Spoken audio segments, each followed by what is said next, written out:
Assalamualaikum warahmatullahi wabarakatuh. Bismillah, alhamdulillah, wassalatu Warahmatullahi wassalamu wabarakatuh. ala rasulillah wa ala alihi wa sahbihi wa mawalah. Ashhadu an la ilaha illallah wahdahu la syarikalah wa ashhadu anna muhammadan abduhu wa rasuluhu la nabiyya ba'dah. Rabbi shrah li sadri wa yassir li amri wahlul 'uqdatam min lisani yafqahu qawli amma ba'd. Puji dan syukur marilah kita panjatkan kehadirat Allah Subhanahu wa taala yang mana pada sore hari ini Rabu 14 Oktober 2020 kita dipertemukan dalam rangka kewajiban kita yakni menuntut ilmu. Dalam hal ini kita akan bersama-sama mengkaji terkait mata kuliah ilmu pendidikan Islam. Adapun materi yang akan dibahas pada sore hari ini yakni materi yang pertama tentang pandangan Islam terhadap manusia dan pendidikan. Langsung saja kita mulai.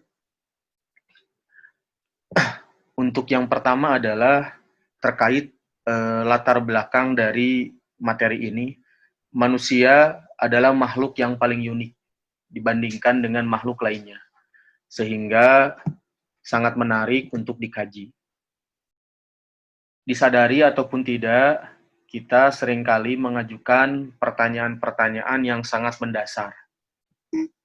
Seperti, apakah tujuan hidup kita? Pertanyaan ini biasanya disebut dengan pertanyaan eksistensial. Untuk menjawab pertanyaan tersebut, ada beberapa cara yang dapat ditempuh, baik melalui dogma-dogma agama yang tertuang dalam teks-teks suci keagamaan, maupun melalui metode ilmiah atau biasa kita sebut dengan sains, atau kita melakukan penalaran filsafatis. Bila kita mencari jawabannya melalui dogma-dogma agama, maka jalan ini tidak akan membawa pada kepuasan intelektual.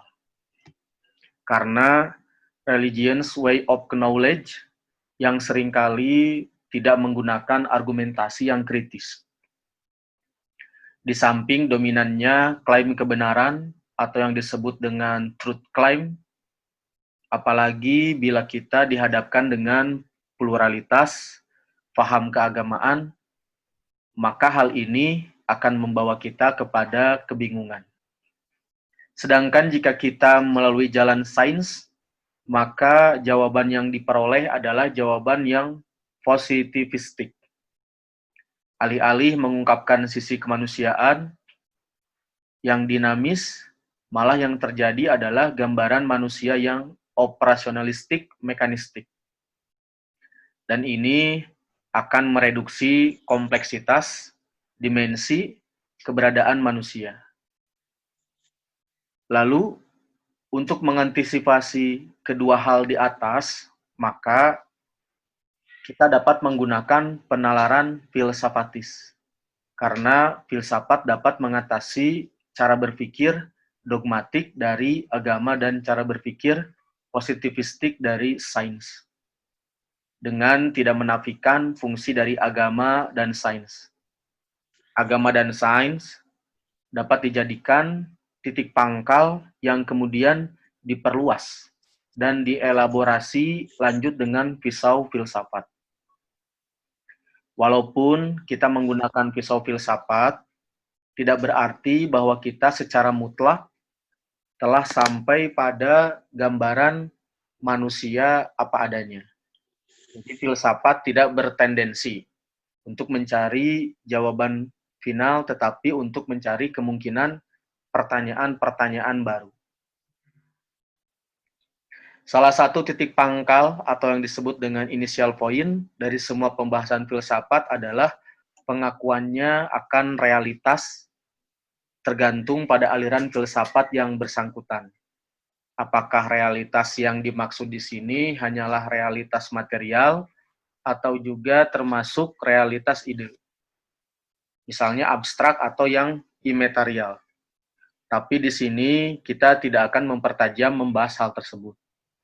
Kita mungkin telah mengetahui apakah secara teoritif ataupun secara intuitif bahwa hal yang paling mendasar dari segala realitas, apakah itu diri kita ataupun benda-benda yang ada di sekitar kita, atau realitas imajinal yang kita beri pengakuan padanya adalah keberadaan atau eksistensinya. Keberadaan adalah pondasi atau prasyarat dari segala hal yang terjadi dalam realitas. Kalau kita membawanya ke dalam bahasa yang agak religius, keberadaan adalah limpahan anugerah paling awal yang diterima oleh realitas ini sebelum realitas tersebut melakukan atau dikenai kejadian apapun.